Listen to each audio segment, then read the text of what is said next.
তো সিএএ নিয়ে মানুষের বিভ্রান্তি শেষ নেই। আপনাদের অনেকের মনেই সিএএ নিয়ে নানা রকম প্রশ্ন রয়েছে, যেমন সিএএ ফর্ম কাদের ফিল আপ করতে হবে বা কাদের সিএএ ফর্ম ফিল আপ করতে হবে না, বা যদি আপনি ভারতবর্ষের পুরনো বাসিন্দা হয়ে থাকেন সেক্ষেত্রে আপনাকে ফর্ম ফিল আপ করতে হবে কিনা, বা যদি আপনার পূর্বপুরুষ 20-30 বছর আগে ভারতে এসে থাকে সেক্ষেত্রে তাদের ফর্ম ফিল আপ করতে হবে কিনা, ফর্ম ফিল আপ করতে হলেও কিভাবে করবেন, কোন কোন ডকুমেন্ট লাগবে, ডিটেলস জানতে পারবেন আজকের এই ভিডিওতে। তাই ভিডিওটি শুরু থেকে শেষ পর্যন্ত অবশ্যই দেখবেন। ভিডিওটি ভালো লাগলে লাইক করবেন, চ্যানেলটিকে সাবস্ক্রাইব করে পাশে রাখা বেল আইকনটি প্রেস করে নোটিফিকেশন অল করে রাখবেন, সবার সুবিধার্থে ভিডিওটি শেয়ার করবেন। তো চলুন শুরু করি।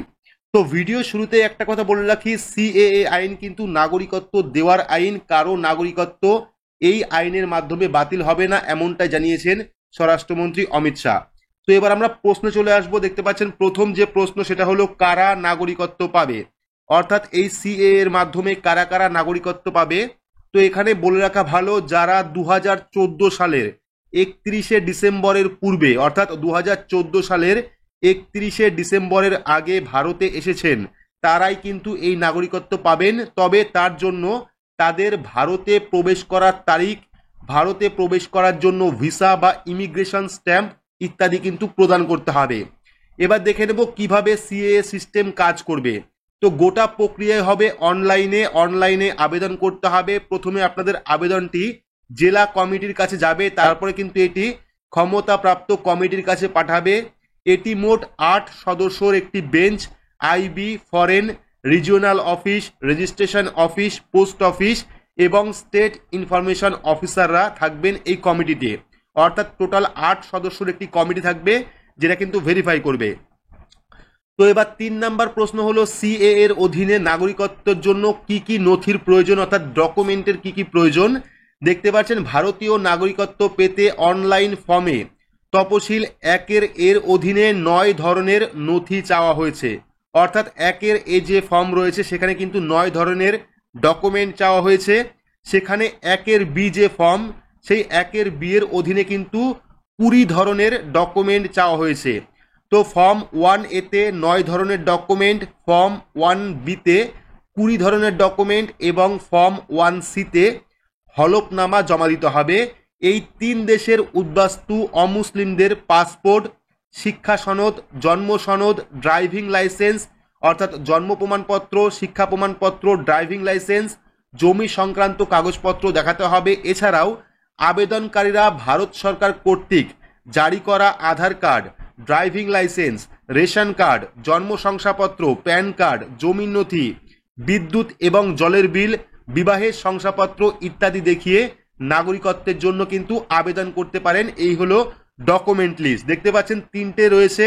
একটা হলো 1 এ ফর্মে কিন্তু 9 ধরনের ডকুমেন্ট লাগবে, 1 বি ফর্মের জন্য 20 ধরনের ডকুমেন্ট লাগবে এবং 1 এর জন্য হলফনামা আপনাকে জমা দিতে হবে। 4 নাম্বার প্রশ্ন হলো কোনো দলিল না থাকলে কি করবেন, অর্থাৎ যদি আপনার দলিল না থাকে সেক্ষেত্রে আপনি কি করবেন। তো এখানে বলে রাখা ভালো, এক্ষেত্রে কিন্তু কোনো দলিল না থাকলে সমস্যা নেই, অর্থাৎ দলিল না থাকলেও সমস্যা নেই। কাগজপত্র না থাকলে তার যথাযথ কারণ জানিয়ে কিন্তু ভারপ্রাপ্ত কর্মচারীদের সাথে আপনি কথা বলতে পারেন।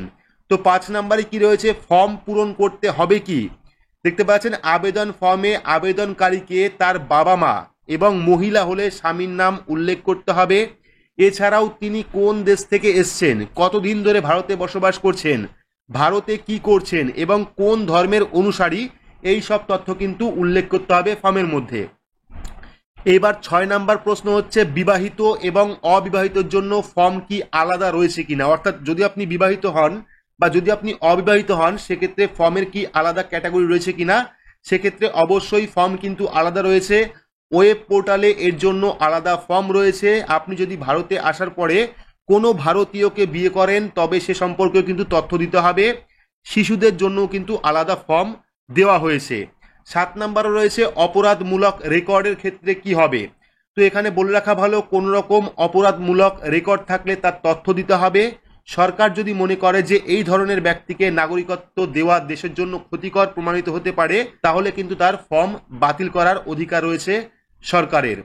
8 নাম্বারে রয়েছে কারো নাগরিকত্ব কেড়ে নেওয়া হবে কিনা, অর্থাৎ এই যে সিএ আইন এর মাধ্যমে কারণ নাগরিকত্ব কেড়ে নেওয়া হবে কিনা স্পষ্ট দেখতে পাচ্ছেন, কোনো রকম নাগরিকত্ব কেড়ে নেওয়া হবে না, অর্থাৎ সিএএ এর আওতায় কারো নাগরিকত্ব কিন্তু বাতিল হবে না। এটা নাগরিকত্ব দেওয়ার আইন। যারা আফগানিস্তান, পাকিস্তান বা বাংলাদেশ থেকে ভারতে আসতে চাইছেন বা ভারতের নাগরিকত্ব নিতে চাইছেন তারাই কিন্তু সিএএ ফর্ম ফিল আপ করতে পারবেন। 9 নম্বর কি রয়েছে, নাগরিকত্ব শংসাপত্র কিভাবে পেতে হয়। তো ফর্মে সমস্ত তথ্য দেওয়ার পর এর সত্যতা নিশ্চিত করে স্বাক্ষর করতে হবে। কোনো মিথ্যা বা জালিয়াতি প্রমাণ পেলে ফর্ম বাতিল করা হবে। এরপর এই সমস্ত তথ্য যাচাই করে ডিজিটাল সার্টিফিকেট দেবে কেন্দ্র। আবেদনকারী যদি হার্ড কপি চান তাও কিন্তু দেওয়া হবে। এবার 10 নম্বরে রয়েছে, নাগরিকত্বের জন্য কি কোনো শর্ত থাকবে। তো ভারতীয় নাগরিকত্ব চান এমন ব্যক্তিদের আবেদনের আগে অন্তত 12 মাস একটানা এই দেশে বসবাস করতে হবে। আবেদনকারীরা ভারতীয় নাগরিকত্ব পাওয়ার যোগ্য হবেন যদি তারা এই 12 মাসের ঠিক আগের 8 বছরের অন্তত 6 বছর এই দেশে কাটাতে পারেন, তাহলে কিন্তু কাটিয়ে থাকেন, তাহলে কিন্তু তারা নাগরিকত্ব পাবে। তো এখানে অনেকের প্রশ্ন থাকতে পারে, অনেকের পূর্বপুরুষ কিন্তু 10 বছর বা 20 বছর বা 30 বছর বা 40 বছর বা তার আগেও ভারতে এসছেন, সেক্ষেত্রে তাদের সিএএ বিল বা তাদের সিএএ ফর্ম ফিল আপ করতে হবে কিনা এই নিয়ে কিন্তু ডিটেলস এখনো জানা যায়নি। অর্থাৎ এখনো কিন্তু সেটা স্পষ্ট হয়নি যে যারা কাদের এই সিএ ফর্ম ফিল আপ করতে হবে, এই নিয়ে কিন্তু কোনো নির্দিষ্ট ধারণা এখনো পর্যন্ত আমরা পাইনি। যদি এই নিয়ে পরবর্তী কোনো আপডেট পাই তাহলে অবশ্যই দেব। এটা মনে রাখবেন, যারা স্থায়ী বাসিন্দা হয়ে আছেন, অর্থাৎ 40 বছর, 30 বছর, 20 বছর ধরে ভারতে বসবাস করছেন, ভোটার কার্ড রয়েছে, রেশন কার্ড রয়েছে, আধার কার্ড রয়েছে, সেক্ষেত্রে কিন্তু তাদের ফর্ম ফিল আপ না করলেও হতে পারে, এমনটা কিন্তু আপডেট আসতে পারে। যদিও এখনো পর্যন্ত এইরকম কোনো আপডেট আমরা দেখিনি। যদি পরবর্তী সময় এইরকম কোনো আপডেট আসে সেক্ষেত্রে কিন্তু আপনারা ভিডিওর মাধ্যমে অবশ্যই পাবেন। তার আগে অবশ্যই চ্যানেলটিকে সাবস্ক্রাইব করে রাখবেন এবং পাশে রাখা বেল আইকনটি প্রেস করে নোটিফিকেশন অল করে রাখবেন এইরকম নতুন নতুন গুরুত্বপূর্ণ আপডেট সবার আগে পেতে। তো আজকের মতো এইটুকুই, ধন্যবাদ।